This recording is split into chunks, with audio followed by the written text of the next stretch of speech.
officials dito sa barangay Hinaktakan, La Paz sa Iloilo City matapos mahulugan ng malaking sanga ng akasya ang dalawang bahay. Dali-daling kinuha ang mga nakasagabal na kahoy sa mga bubong. Sa di kalayuan, may isa namang bahay na naapektuhan ng malakas na hangin. Resulta ay nilipad ang bubong nito. Wala namang may nasugatan ng mga residente.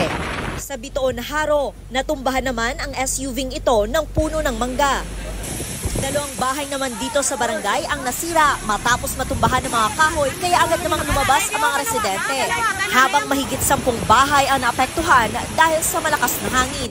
Samantala, inaasikaso naman ng DSWD ang mga apektadong pamilya sa evacuation center. Naka-standby din ang medical team para magkonsulta sa sitwasyon ng evacuees.